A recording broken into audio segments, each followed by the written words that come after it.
আসসালামু আলাইকুম। আশা করি সকলেই ভালো আছেন। সুপ্রিয় চাকরিপ্রত্যাশী ভাই ও বোনেরা, ১৯তম শিক্ষক নিবন্ধন নিয়ে সর্বশেষ আপডেট তথ্যটা আজকে আমি আপনাদেরকে জানানোর চেষ্টা করব।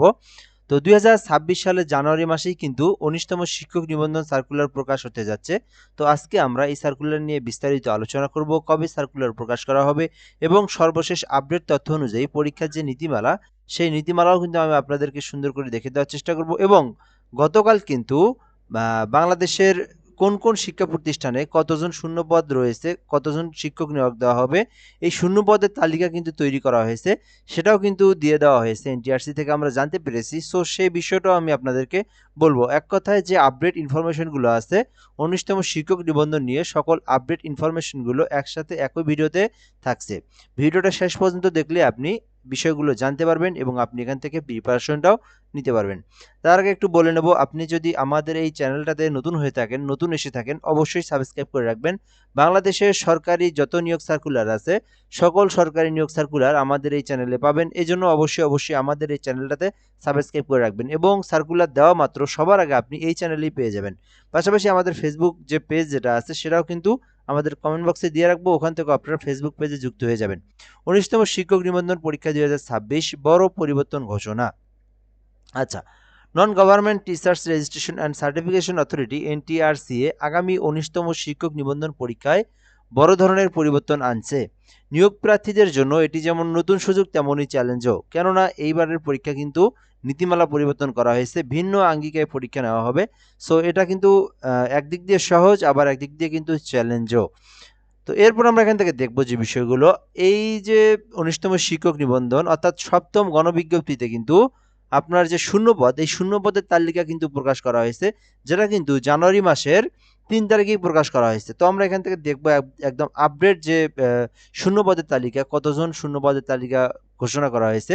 তো মাধ্যমিক ও উচ্চ মাধ্যমিক শিক্ষা অধিদপ্তর থেকে ২৯,৫৭১টি শূন্যপদের তালিকা প্রকাশ করা হয়েছে। আমি আবারও বলবো, মাধ্যমিক ও উচ্চ শিক্ষা অধিদপ্তর থেকে ২৯,৫৭১ জন শিক্ষক শূন্যপদ তালিকা রয়েছে। এরপরে কারিগরি শিক্ষা অধিদপ্তর থেকে ৮৩৩ জন এবং মাদ্রাসা শিক্ষা অধিদপ্তর থেকে ৩৬,৮০৪টি। তো মোট কিন্তু ৬৭,২০৮টি আপনার শূন্যপদের তালিকা প্রকাশ করা হয়েছে। তো এইটা কিন্তু কমবে না, এটা কিন্তু আরও বাড়বে। তালিকা কিন্তু আপনার চূড়ান্তটা দেয়নি এখনো। তো চূড়ান্তটা যদি দেয় তাহলে কিন্তু প্রায় ৯৫,০০০ থেকে ১,০০,০০০ আশেপাশে থাকতে পারে। তো তারও কমও হতে পারে, আবার বেশিও হতে পারে, এটা এখনো বলা যাচ্ছে না। তো এই যে ৩ জানুয়ারি অর্থাৎ সর্বশেষ আপডেট তথ্য অনুযায়ী তাদের শূন্যপদের তালিকা হচ্ছে ৬৭,২০৮টি। তো এইটা হচ্ছে আপনার আরও সংখ্যা বাড়তে পারে। তো এজন্য অবশ্যই আপনারা ১৯তম শিক্ষক নিবন্ধনের ভালো করে প্রিপারেশন নেবেন এবং সার্কুলার দেওয়া মাত্র আবেদন করবেন এবং ভালো করে পরীক্ষা দিবেন। তো যাই হোক, আমরা এখান থেকে শূন্যপদের তালিকাটা দেখে নিলাম। এরপর আমরা এখান থেকে দেখব পরীক্ষার কাঠামো স্কুল ও কলেজ পর্যায়ে। তো আপনারা জানেন ২০২৫ সালে কিন্তু, অর্থাৎ ২০২৫ সালের সেপ্টেম্বর অক্টোবরের দিকে নতুন করে নীতিমালা প্রকাশ করা হয়েছে, যেটা ১৯তম শিক্ষক নিবন্ধনে যে আঙ্গিকায় পরীক্ষা নেওয়া হবে। তো এর আগে কিন্তু প্রায় জুন জুলাই থেকে সার্কুলারটা প্রকাশ করা হওয়ার কথা ছিল ১৯তম শিক্ষক নিবন্ধন, এবং বেশ কিছু নীতিমালা পরিবর্তন করা হয়েছে। পরীক্ষার নীতিমালাও কিন্তু প্রায় ২ থেকে ৩ বার পরিবর্তন করা হয়েছে। সর্বশেষ যে পরিবর্তন সেটা হচ্ছে এই যে এই পদ্ধতিতে নেওয়া হবে এবং এটাই কিন্তু আপনার এখন পর্যন্ত আছে। এটাই চূড়ান্তভাবে নিয়োগ করা মানে নীতিমালা করা হয়েছে এবং এই আঙ্গিকায় কিন্তু পরীক্ষাটা নেওয়া হবে। তো আমরা দেখে নিই আরেকবার কিভাবে পরীক্ষাটা নেওয়া হবে। পরীক্ষার কাঠামো স্কুল ও কলেজ পর্যায়ে এবারের পরীক্ষায় সাধারণ জ্ঞান থাকছে না, অর্থাৎ সাধারণ জ্ঞানের যে অংশটা এবার কিন্তু সেটা থাকবে না। মোট পরীক্ষা হবে ২০০ নম্বর, অর্থাৎ সরাসরি কিন্তু আপনারা ২০০ নম্বরের পরীক্ষা দিবেন। এই ২০০ নম্বরের মধ্যে আপনি যদি শুধুমাত্র ৮০ নাম্বার পেয়ে থাকেন, তাহলে কিন্তু আপনি আপনার এনটিআরসির ১৯তম শিক্ষক নিবন্ধনের লিখিত পরীক্ষায় উত্তীর্ণ হবেন। অর্থাৎ এবার কিন্তু আপনার লিখিত থাকছে না, অর্থাৎ আপনি ফার্স্ট টার্মে এমসিকিউ দিবেন, এমসিকিউ দেওয়ার পরে সরাসরি আপনাকে ভাইভা নেওয়া হবে, তাহলে কিন্তু আপনি উত্তীর্ণ হবেন। অর্থাৎ আপনি এমসিকিউ দিয়ে উত্তীর্ণ হলে সরাসরি ভাইভাতে চলে যাবেন, ভাইভাতে উত্তীর্ণ হইলে আপনি আপনার যে ১৯তম শিক্ষক নিবন্ধনের আপনি উত্তীর্ণ হবেন, অর্থাৎ সপ্তম গণবিজ্ঞপ্তিতে আপনি উত্তীর্ণ হবেন। আচ্ছা, এখানে আমরা দেখব কিভাবে আপনার পরীক্ষাটা নেওয়া হবে, সে বিষয়টাও বলে দেওয়া আছে। এখানে জেনারেল পরীক্ষা ১০০ নম্বরের মধ্যে থাকবে এবং বিষয়ভিত্তিক পরীক্ষা ১০০ নম্বরের থাকবে। মোট কিন্তু ২০০ নম্বরের পরীক্ষা হবে, অর্থাৎ ফার্স্ট স্টেপে আপনি আবেদন করবেন। 19তম সার্কুলার মনে করেন প্রকাশ করা হইলো, তারপরে আপনি আবেদন করবেন।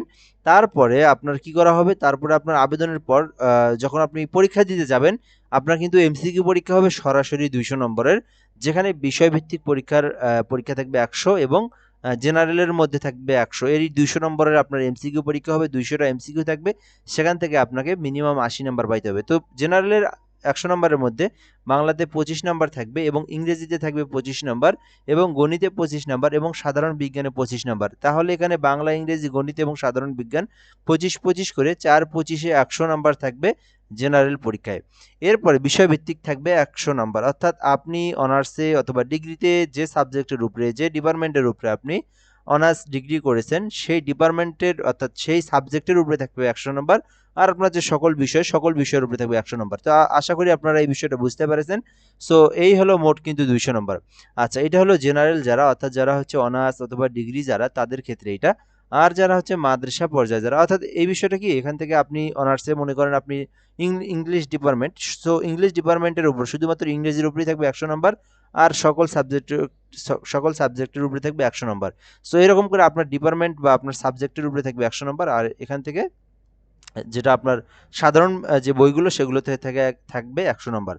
মাদ্রাসা পর্যায়ে কিন্তু 200 নম্বর থাকবে। তো এখানে একটু পরীক্ষা যে নম্বর ভিত্তিটা একটু অন্যরকম। তো বিষয়ভিত্তিক পরীক্ষায় থাকবে 140 নম্বর, যেখানে সাধারণ পরীক্ষাতে থাকবে কিন্তু আপনার 60 নম্বর। তো এখানেও 200 নম্বর।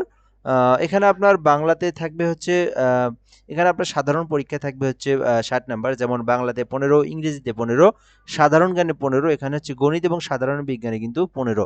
অর্থাৎ এখান থেকে কিন্তু আপনার বাংলা, ইংরেজি, সাধারণ জ্ঞান এবং গণিত মিলে আপনার কিন্তু মোট 60 নাম্বার থাকবে। সেটা হচ্ছে সাধারণ যে পরীক্ষাগুলো, যে বইগুলো আছে, বেসিক বইগুলো নিয়ে থাকবে 60 নাম্বার।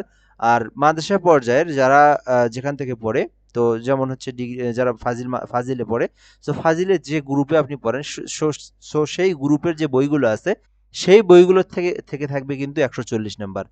তো আপনি যেটাতে যখন আবেদন করবেন, যখন আবেদনের সময় আপনি যেটা দিবেন আর কি, তো সেটার উপরেই কিন্তু 140 নাম্বার থাকবে, আর বাকি বইগুলোতে থাকবে 80 নাম্বার, 60 নাম্বার। তো এভাবে কিন্তু 200 নম্বরের পরীক্ষা হবে। যারা মাদ্রাসা থেকে দিবেন তাদের হচ্ছে 200 নম্বরের পরীক্ষা হবে। তো তাদেরও কিন্তু আপনার এখান থেকে 80 মার্ক পাইতে হবে। 80 মার্ক পাইলে কিন্তু আপনি লিখিত পরীক্ষা লিখিত পরীক্ষায় আপনি উত্তীর্ণ হবেন। তো এবার কিন্তু আপনার লিখিত পরীক্ষা থাকবে না।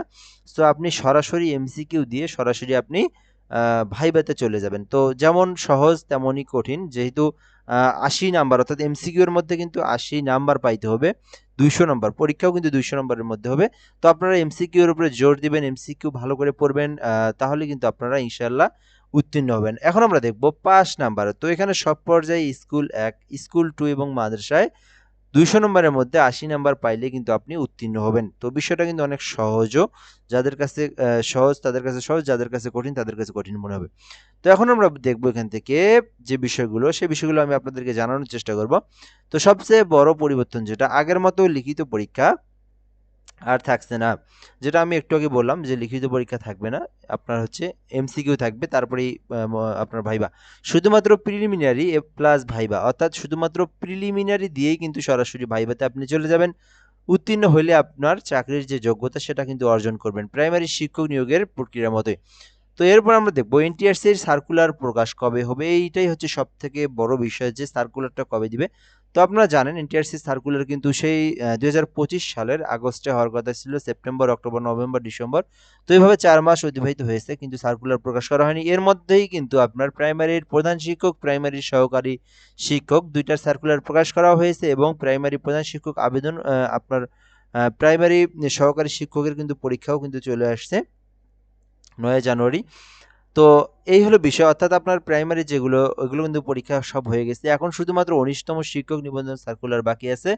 তো এইটা কিন্তু 2026 সালের জানুয়ারি মাসেই প্রকাশ হবে। অনেকেই জানতে চাইছেন সার্কুলার কবে প্রকাশিত হবে।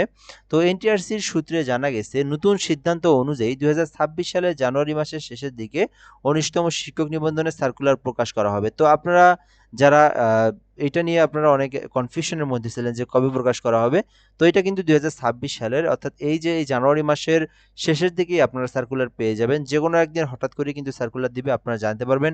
সো আমি কিন্তু সার্কুলার দেওয়া মাত্রই ইউটিউব চ্যানেল যেটা আছে, যেটাতে আপনারা ভিডিও দেখতেছেন, সো এটাতে কিন্তু সঙ্গে সঙ্গে আপলোড দিয়ে দেবো। পাশাপাশি ফেসবুক যে পেজ আছে, যেটা আমি কমেন্ট বক্সে ফেসবুক পেজের লিঙ্ক দিয়েছি, সেটাতেও কিন্তু আমি সঙ্গে সঙ্গে সার্কুলার প্রকাশ করা মাত্রই দিয়ে দেবো, তো আপনারা জানতে পারবেন ইনশাআল্লাহ। তো আমাদের চ্যানেলটাতে সাবস্ক্রাইব করে যুক্ত থাকিয়েন, তারপরে হচ্ছে ফেসবুক পেজেও যুক্ত থাকিয়েন।